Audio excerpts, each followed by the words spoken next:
마태복음 16장 10절에서 20절. 예수께서 가이사랴 빌립보 지방에 이르러 제자들에게 물어 가라사대 사람들이 인자를 누구라 하느냐.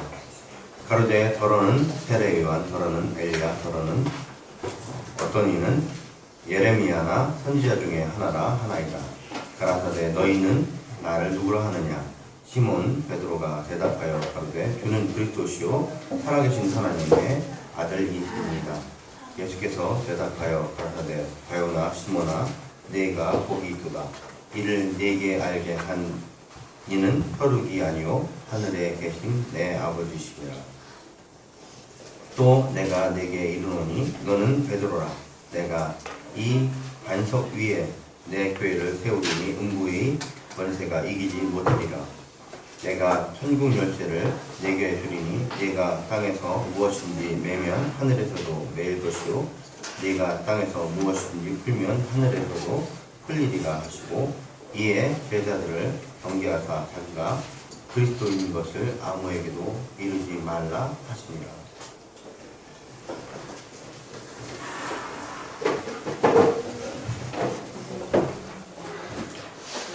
주는 그리스도시요 살아계신 하나님의 아들이십니다 라는 이 고백은 교회에 아주 중요한 고백입니다. 역사적으로 이 고백은 대단히 중요한 역할을 하죠. 문제는 이 고백이 역사적인 상황에서 두 가지 해석을 합니다. 두 가지 입장을 나누는 그런 방식으로 쓰여왔습니다. 그건 이제 천주교와 개신교 사이에서의 차이인데요. 로만 카톨릭은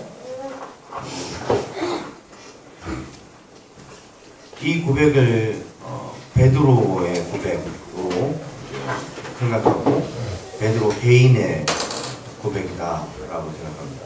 그리고 그 베드로 개인의 고백에 대해서 예수님께서 그 고백 위에 교회를 세웠다 이렇게 생각하죠. 그래서 캐톨릭은 베드로를 중심으로 하는 베드로를 초대 교황으로 생각하고 그것을 중심으로 하는 교회관을 가지게 됩니다. 개신교회는 그게 베드로 개인의 고백이 아니라 베드로 개인의 고백이 아니라 그 지금 제자들 공동체의 고백일 뿐 아니라 그것이 베드로가 했다고 해서 베드로의 고백으로만 생각하고 그 고백 위에다가 베드로라는 개인의 고백 위에다가 교회를 세운 것이 아니라 이 주는 그리스도시요 살아계신 하나님의 아들이십니다라는 그 고백 자체의 중심성 에다가 그 위에다가 교회를 세웠다. 이렇게 됩니다. 이건 뭐 무슨 얘기인지 못 알아듣겠죠. 다시 한번 설명하죠. 주는 그리스도시요 살아계신 하나님의 아들입니다 라고 고백한 베드로라는 그 사람 위에다가 교회를 세웠다고 보는 것이 캐톨릭의 관점이라면 개신교회는 베드로가 중심이 아니라 베드로가 그 말하고 있는 주는 그리스도시요 살아계신 하나님의 아들입니다라는 그 고백 위에다가 교회를 세웠다는 겁니다. 그래도 뭐 어쩔 수 없죠. 이 두 개의 차이가 왜 이렇게 중요한 문제가 됐느냐. 결국 이 차이가 고백, 신앙의 교회의 토대를 어디다가 깔아놓느냐에 문제가 됐어요. 그래서 캐톨릭은 교황이라는 초대교황을 베드로로 놓고 그 초대교황으로부터 대대적으로 전수되는 교황권이라는 것이 결국 교회의 초석이다 이렇게 보는 것입니다. 주는 그리스도시요 살아계신 하나님의 아들입니다라고 고백한 그 베드로 위에다가 교회를 세웠으면 베드로가 하고 있는 그 모든 것들은 다 교회에 소속이 되는 거예요. 그럼 베드로를 계대적으로 이어받은 그 다음 교황, 그 다음 교황, 그 다음 교황이 하고 있는 모든 것도 다 뭐가 돼야 되면 교회에 소속이 돼야 되는 거예요. 그래서 지금도 엄밀한 의미에서 교황이 어떤 말을 하면 그것은 성경의 권위와 동일한 권위를 갖습니다.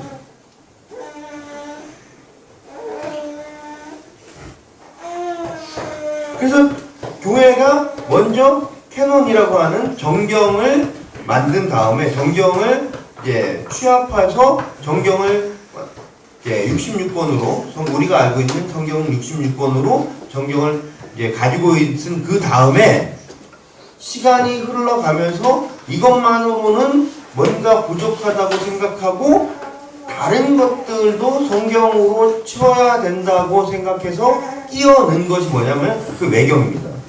이 외경을 끼워 넣을 때에 그 외경을 끼워 넣는 기본적인 아이디어가 어디서 나왔느냐?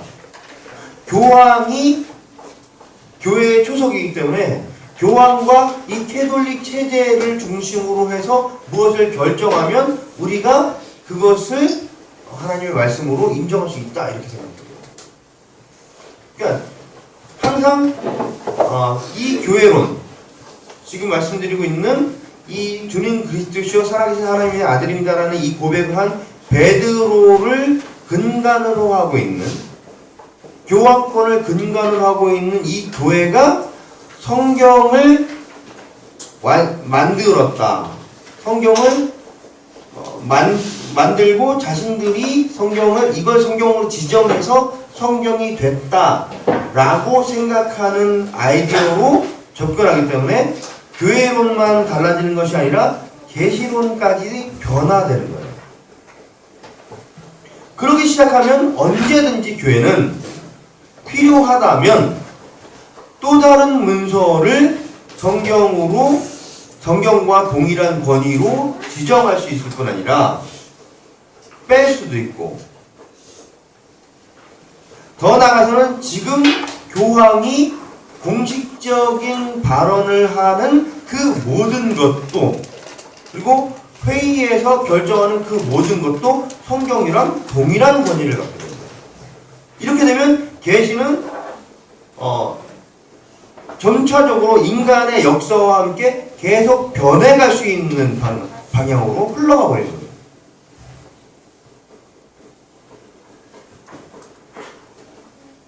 반면에 주는 그리스도시요 살아계신 하나님의 아들입니다라는 그 문구, 그 고백이라는 것 위에다가 교회를 세웠다고 하면 그 밑에 있는 베드로라는 인간이 어떠함과 관계없이 그가 지금 고백하고 있는 그 내용 위에다가 교회를 세웠기 때문에 교회는 항상 어디 위에 서야 되냐면 주는 그리스도시요 살아계신 하나님의 아들입니다라는 이 사실, 이 고백 위에만 서 있어야 돼요. 다른 그 모든 것이 변한다고 할지라도 이 고백만큼은 변할 수 없으며 그렇기 때문에 교회는 이 고백 위에서 뭘 하는 것이에요? 엄밀한 의미에서 주는 그리스도시요 살아계신 하나님의 아들입니다라는 이 고백 위에 교회의 모습이라는 것은 변할 수도 있어요. 오늘 강의는 신대원 한 3학년 정도 돼야 되는 내용인데 그건 변할 수도 있어요. 그러나 그 기반이 되고 있는 그 고백 자체는 변할 수가 없어요.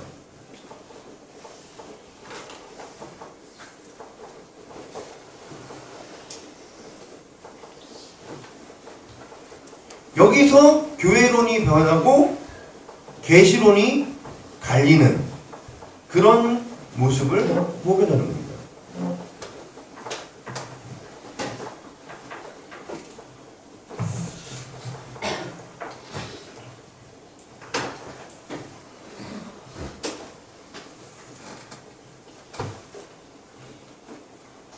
문제는 오늘 본문은 이런 이야기를 하기에는 잘 안 맞는 본문이라는 데 있습니다. 이런 역사적인 논쟁의 최정점에 서 있는 본문인데 재미있게도 본문이 말하고자 하는 건 그게 아니에요.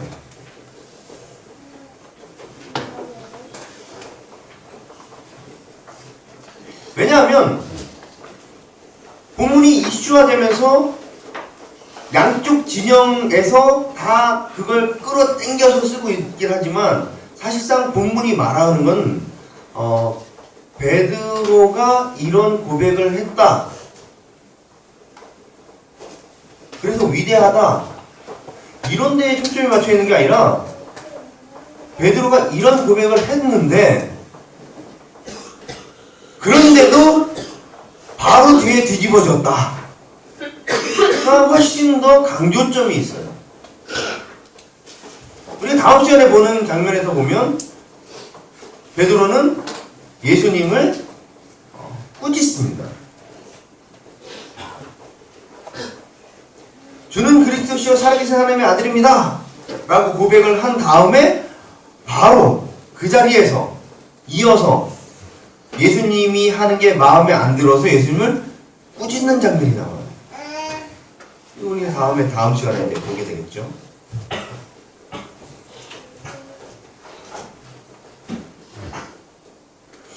그런데 베드로라는 사람을 중심으로 이 고백을 생각해야 되고 베드로 위에다가 교회를 세웠다고 하면 베드로가 지금 예수님 그러시면 안 됩니다 라고 한 것도 인정해야 되는 거예요. 그럼 예수님이 그러시면 안 되는 거예요. 논리적으로 보자면 그렇지 않습니까? 더 나아가서 주는 그리스도시요 살아계신 하나님의 아들입니다라는 이 고백은 그리 특별하게 갑자기 베드로가 천재성을 띠고 한 고백이 아니란 말이에요. 이미 세례 요한이 예수님에 대해서 하나님의 어린 양이라고 하고 하나님의 아들이라고 하고 계속 말을 했고 나다니엘도 요한복음 1장 49절에 보면 나다니엘이 대답하되 랍비여 당신은 하나님의 아들이시오 당신은 이스라엘의 임금이시로소이다 라고 말하고 있다고요. 이 임금이라는 건 그리스도십니다 이렇게 말한 거랑 똑같은 거예요.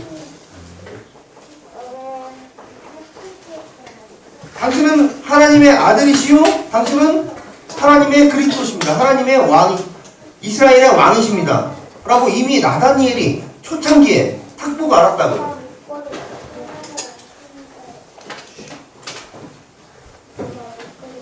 제자들도 전 시간에 진실로 하나님의 아들이소이다 라고 하고 절했고요.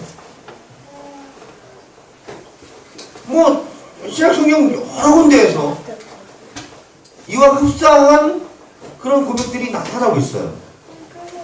그렇기 때문에 굳이 이것이 베드로의 고백이고 베드로만이 그 고백을 했기 때문에 위대하며 그래서 베드로를 중심으로 교회가 서야 된다. 베드로가 교회의 표석이다. 이렇게 논리를 펴나갈 방법이 없습니다. 굉장히 논리를 확대해버린 거예요.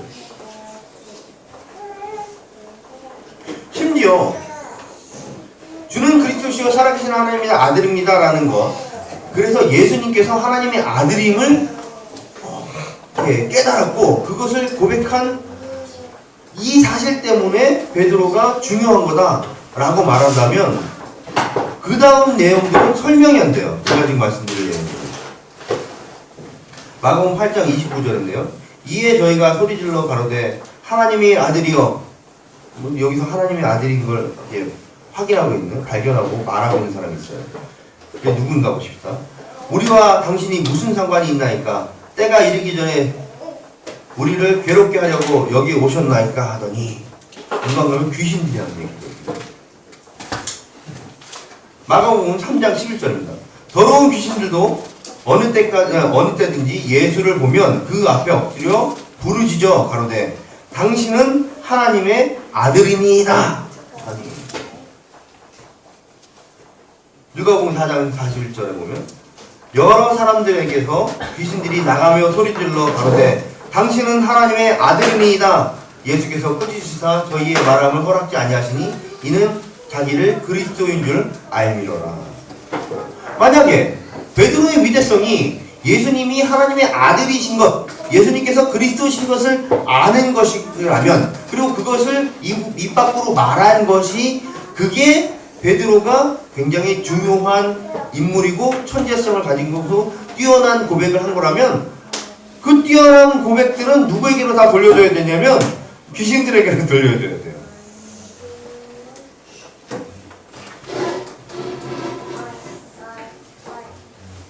제가 지금 강조하고 싶은 것은 이 본문에서 베드로에게 초점을 맞춰서 생각하면 안 된다는 겁니다. 이 본문은 예수님께서 우리에게 그리고 제자들에게 무엇인가를 가르치시기 위해서 말씀하신 내용이에요. 그 과정 중에 있어요. 그건 뭐냐 하면 예수님께서 하신 두 가지 질문에 그 해답이 있습니다. 예수님께서 오늘 본문에서 뭐라고 질문하시죠? 첫 번째 질문은 뭐라고 하세요? 인자를 누구라 하느냐? 제자들에게 물어 가라사대 뭐라고 그랬어요? 사람들이 인자는 자신을 말씀하시는 거예요. 사람들이 나를 누구라 하느냐? 라는 질문을 하세요. 두 번째 질문은 뭐예요? 15절에 보면 너희는 나를 누구라 하느냐? 이 두 가지 질문이 핵심입니다. 여기에 대한 대답은 사람들이 나를 누구라 하느냐? 라고 물으셨을 때 제자들의 대답은 더러는 세례 요한, 더러는 엘리야, 어떤 이는 예레미야, 나 선지자 중에 하나다 이렇게 말합니다. 라고 대답합니다. 너희는 나를 누구라 하느냐? 라고 너희는이 강조되어 있습니다.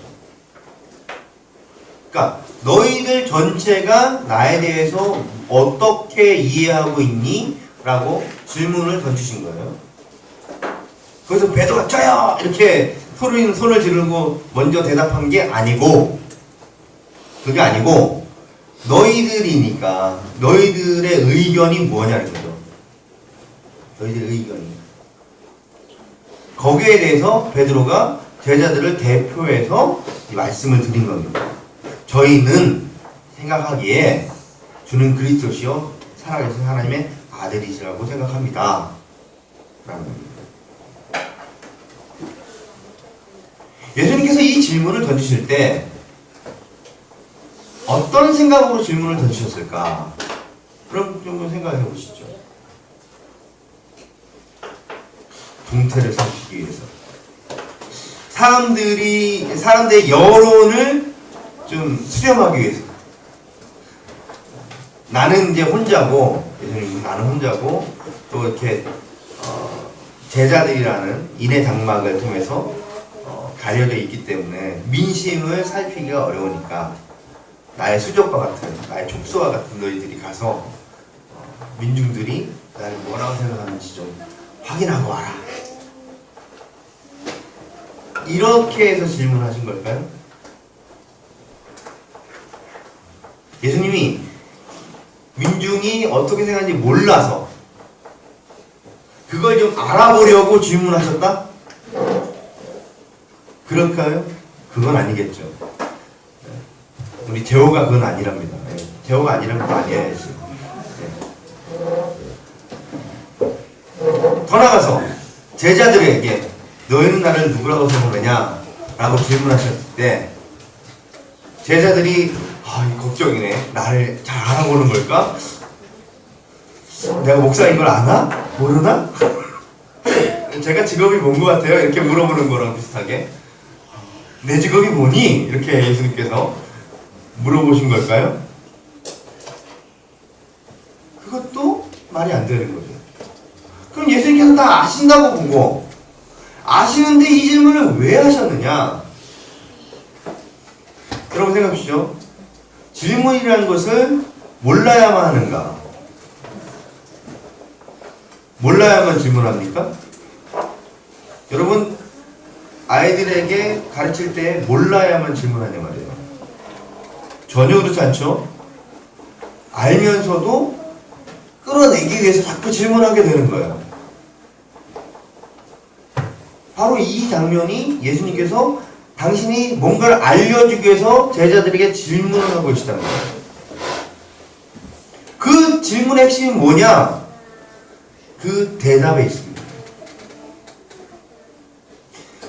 사람들, 지금 예수님 앞에 있지 않은 그 사람들, 이 사람들은 예수님을 뭐라고 생각하고 있어요?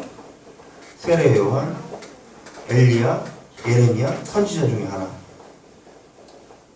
제자들은 주는 그리스도시요 살아계신 하나님의 아들. 이 두 차이가, 이 대답의 차이가 예수님 앞에 지금 있느냐 없느냐의 차이를 만들어낸다는 것을 확인시키신 겁니다. 여기 말해주고 있는 세례 요한이나 엘리야나 예레미야나 선지자는 기본적으로 그 그리스도가 아니에요. 보내기로 하신 메시아가 아니라고요. 메시아 앞에 오기로 되어 있는 어떤 사람들일 뿐이지 메시아가 아니란 말이에요. 그래서 예수님 앞에 안 왔단 말이에요.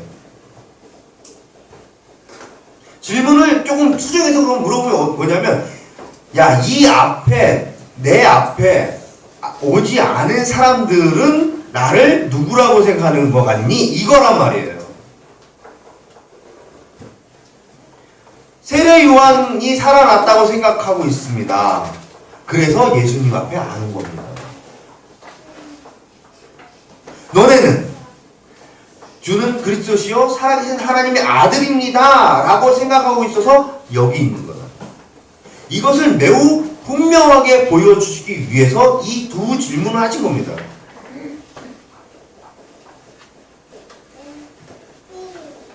내 앞에 있고 나를 따르고 나와 함께하는 너희는 기본적으로 나를 그리스도 살아계신 하나님의 아들이라고 생각하기 때문에 여기 모여 있는 것이고, 여기 모여 있지 않은 사람들은 그러저러한 이유로 나를 그리스도로 믿지 않아서 오지 않은 거라 저기 있는 거라는 거예요.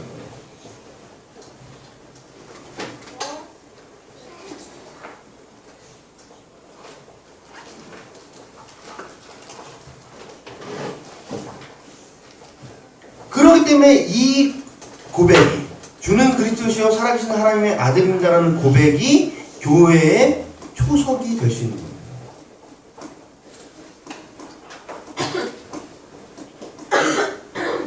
예수님 앞에 모여있는 사람들, 예수님을 따르는 사람들은 기본적으로 이 생각을 해야 하는 것이고, 이 생각을 하는 사람들이 모여있기 때문에 교회의 초석은, 교회의 기본적인 고백은 주는 그리스도시요 살아계신 하나님의 아들입니다. 여기에 베드로 개인이 낄 자리가 없어요.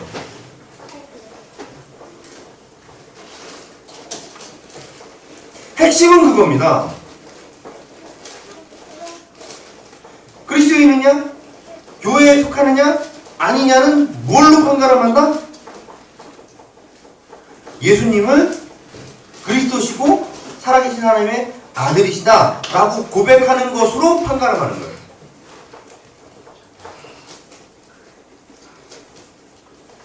이 고백을 하는 사람은 그리스도인이며, 이 고백을 하지 않는 사람은 그리스도인이 아니다. 여기 분명하게 나뉘는 선이 그어져 있는 거예요. 근데 간혹가다 기독교회 안에 활동한다는 사람들이 이 사실을 부정해요. 그러면서 교회 안에 있거나 기독교 신학교 안에서 뭐 선생 역할을 하거나 이런 사람들이 있어요. 존재해요. 왜 하는지 모르겠어요. 왜 거기 있는지.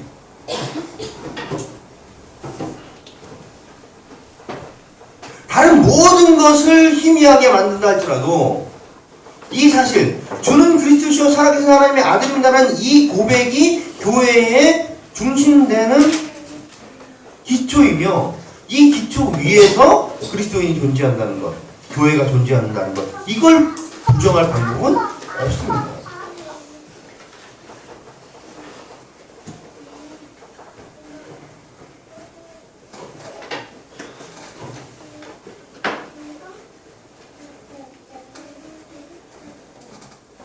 오늘날 참 고백이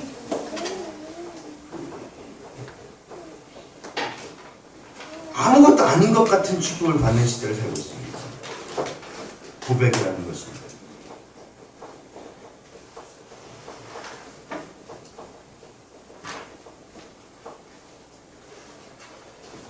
고백은 그냥 한번 말하는 것이고 뒤집을 수 있는 것이고 정말 중요한 건 서류다. 저희가 얼마 전에 이제 당했죠. 계약을 해놓고, 계약을 해놓고, 그 다음날 확 뒤집어버리는. 계약서보다 돈이다. 이런 생각을 할 수밖에 없는 거예요.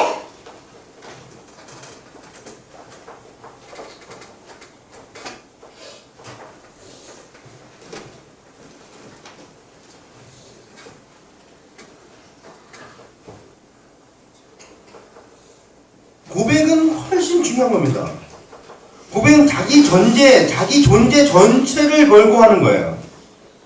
근데 그 자기 존재 전체를 걸고 하는 것보다 서류에다가 사인하고 도장 찍어 놓는 게 훨씬 더 위력 있을 것이라고 자꾸 착각하는 거예요. 저희가 정회원, 준회원 등록을 받습니다. 이거요, 그냥 종이 조각이에요. 이게 여러분을 구속하거나 여러분을 붙잡을 그 어떤 근거도 되지 않아요. 그죠? 이것을 받는 이유는 인간이 연약함을 이해하고 그 연약함을 눈곱만큼이라도 조금 더 붙잡아주기 위해서 신발장 밑에다가 오금본드 붙여놓는 거랑 비슷한 거예요. 여러분 신발에다가 밑에다가 오금본드를 붙여놓고 딱 붙여놓은 다음에 그 신발을 떼려고 그러면 잘 안 떨어질 거 아니에요. 그죠? 그 정도인 거예요. 그 정도. 정말 가고 싶으면 어떻게 해요? 쭉 잡아 당기면 떨어지죠. 그게 정회원 등록증이에요. 뭐 서류를 썼으니까 뭐 평생 뭐 감옥이야 뭐 전혀 그러실 필요 없고요. 네. 자기의 존재를 건 고백이라 할 때도 도망가려면 도망가시라는 거예요. 저는 방법이 있어요? 방법이 없어요. 저는 여기에서 주어가 뭔지 보셔야 돼요. 저는 방법이 없어요. 네. 준회원 등록증 쓰고 그죠? 속으로 난 내일 도망갈 건데 뭐 이미 돈도 마련돼 있고 기회만 보지 뭐.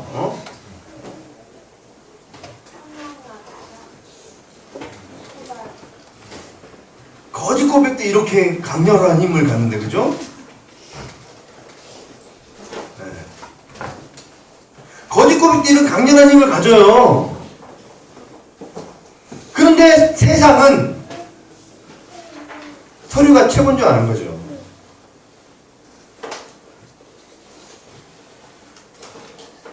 정말 중요한 건 자신의 존재를 건 고백입니다. 말입니다. 예. 말로 인해서 어려움을 당하시는 분들이 계신데요. 예.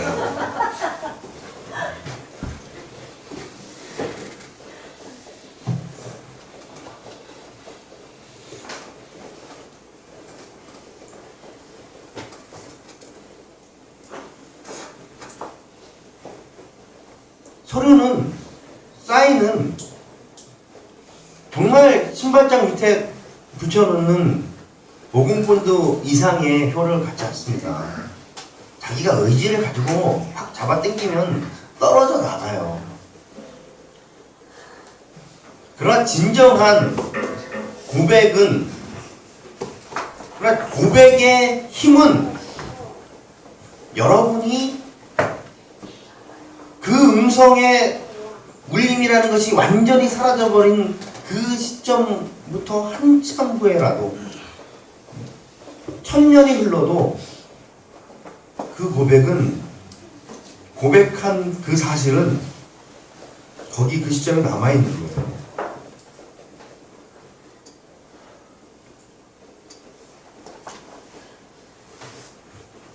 저는 그리스도시요 살아계신 하나님의 아들입니다 라는 이 고백이 가지고 있는 힘이 뭐냐?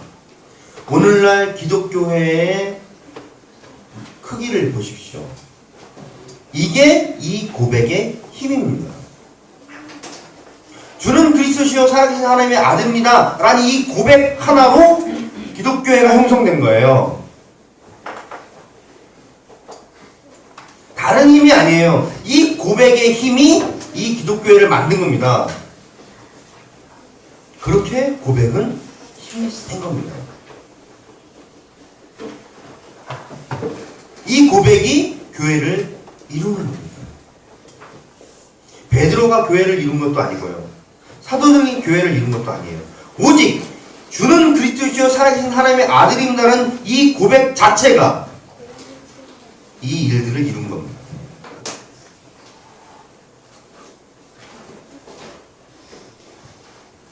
이건 19세 이상 분들만 이해할 수 있는, 19세 이상이 꼭 음란한 것만 19세 이상 이해할 수 있는 게 아니에요. 이상한 세계가 됐어요. 이런 내용들은 도무지 1차원적인 사고를 하고 있는 어린아이들은 도무지 이해할 수 없는 내용입니다. 고백이 교회를 세웠다고? 예, 고백이 교회를 세운 겁니다. 여러분의 삶에 대해서도 무엇이 여러분의 삶을 이끌어가는 힘이냐? 돈이냐? 아니요. 고백입니다. 고백이 여러분의 삶을 이끌어가는 힘이 됩니다. 힘이 되는 게 아니라 힘입니다. 고백이 여러분의 삶을 이끌어가는 힘입니다. 이 고백으로부터 도망치려고 해봐야 소용없음을 확인하는 겁니다. 이 고백으로부터 탈출하려고 해봐야 저분이 붙잡고 있는 한 탈출이 안 된다니까요. 물론 단기적으로 성공할 수 있어요. 예, 해보세요. 어떻게 되는가? 장기적으로는 그 장담할 수 없을걸요? 주는 그리스도시요 살아계신 하나님의 아들입니다 라는 이 사실이, 이것에 대한 고백이 여러분의 삶을 이끌어간다는 사실을 깊이 이해하십시오. 그리고 그것을 근간으로 삶을 경영해 나가려고 하면 그 방향으로는 쭉쭉 나가져요. 그걸 거부하고, 그걸 부정하고, 그걸 부분적으로만 인정하고 나머지는 내 마음대로 하고 싶은 심정을 가지면 가질수록 계속 막히고 터지고 깨지는 그런 일들을 당할 겁니다.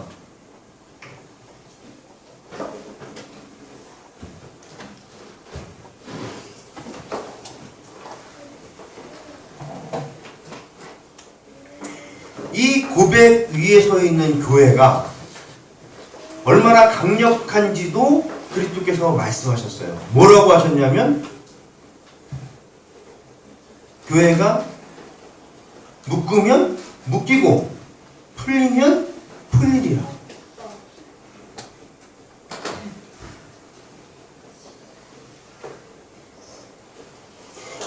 고백 위에 서 있는 그 교회에 자신이 함께함으로 말미암아 자신의 삶에 대해서 묶이거나 풀리는 그런 일들이 분명히 진행될 거란 말이죠. 그렇게 예수님께서 선언하신 거예요. 그렇게 교회에 대해서 분명히 말씀하신 거예요. 물론 오늘날의 교회들은 자신들이 가지고 있는 이 묶고 푸는 이 능력, 교회의 열쇠를 안 쓴 지 꽤 오래돼서 어디에 있는지도 잘 몰라고 처박혀 있어요. 이제 저희 집 땅 문서가 어디에 처박혀 있는지 지금 몰라서 지금 걱정인데 비슷한 거예요. 교회가 가지고 있는 능력과 힘, 그 능력과 힘 안에 여러분이 존재하고 여러분의 삶을 그 능력과 힘과 함께 경영해 나갈 땐 주께서 큰 은혜를 주시는 거죠. 그 반대로 나갈 땐 그만큼 터지고 깨지는 삶을 살게 되는 거예요.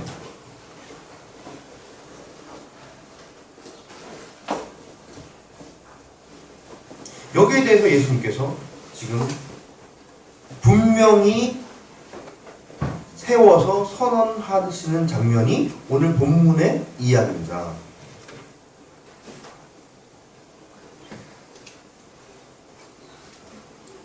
여러분이 예수 그리스도를 주는 그리스도시요 살아계신 하나님의 아들입니다 라고 고백해서 이 교회에 나오셨어요. 맞습니다. 감사합니다. 그러나 그것이 전부가 아니고 이제 그렇게 세워진 교회에 여러분이 소속하고 여러분이 함께하면서 자신의 삶을 그것을 근간으로 경영해 나가야만 하는 거예요.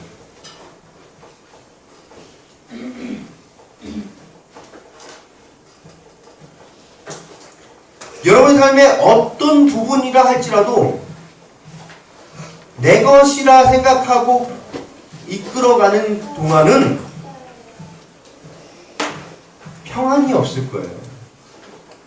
평안하지 않아요.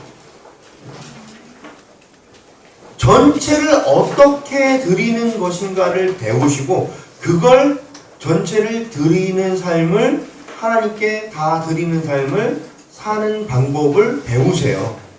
여러분 제가 전체를 다 드리십시오 라고 말하면서 그 하나님께 전체 그리스도께 다 전체를 드리십시오 라고 하면서 그리스도를 교회로 등치시켜서 교회에 다 드리는 건 그리스도께 다 드리는 겁니다. 이렇게 말하지 않잖아요. 그렇죠? 여러분의 삶을 여러분이 들고 있으면서 어떻게 그리스도께 다 드리느냐 이걸 연구하셔야 돼요. 이 말도 안 되는 말장난 같은 이 방법을 터득하셔야 돼요. 내가 내 손으로 내 삶, 내 물질, 내 인생을 들고 있는데 이 들고 있는 내 인생을 어떻게 그리스도께 바친단 말이냐.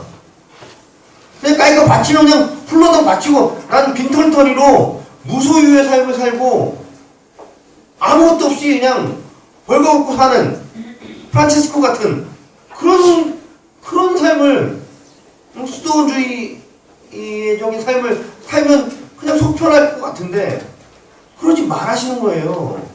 그런 방식으로 하는 게 아니라니까요.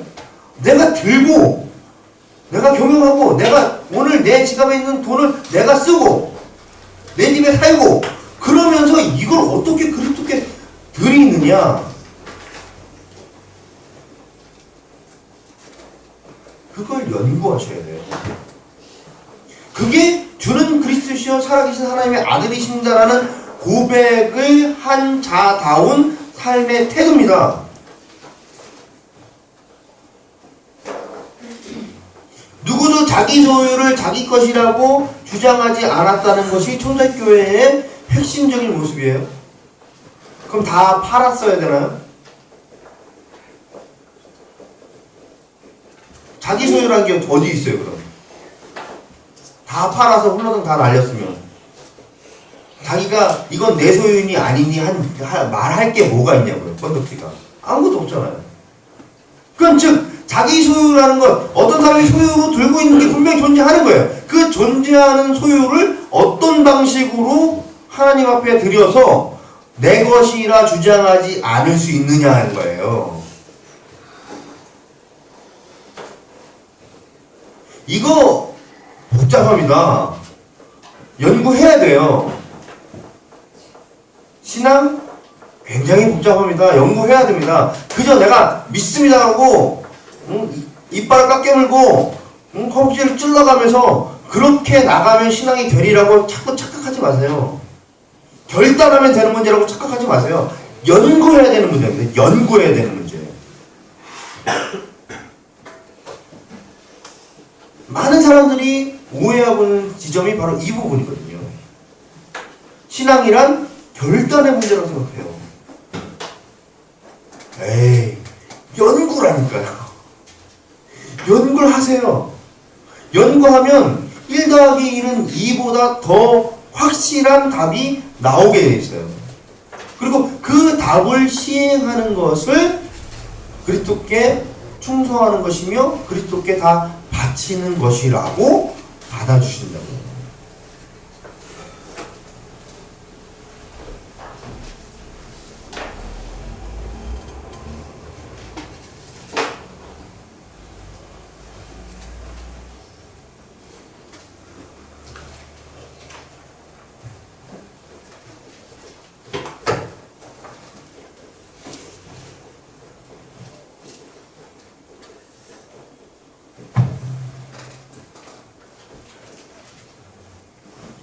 교회엔 천국의 열쇠가 주어져 있어서 그 천국의 열쇠를 통해서 여러분의 삶이 풍성하게 될 수도 있고 쪼그라들 수도 있고 여러분이 어딜 가는 게 풀릴 수도 있고 막힐 수도 있습니다. 거기에 대해서 그리스도께서 우리에게 권고하시는 말씀을 들어야 됩니다.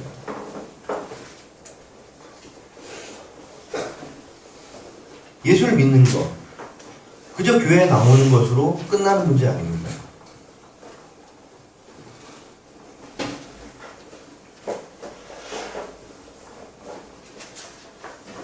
분명히 그리스도께서 여러분에게 자신이 그리스도시고 살아계신 하나님의 아들이심을 증명해 가실 것이고 그 증명해 가시는 내용을 따라서 사실은 훈련을 하십니다.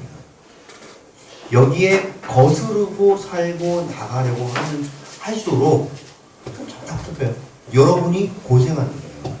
여러분의 고생을 쳐다보는 저는 참 힘듭니다.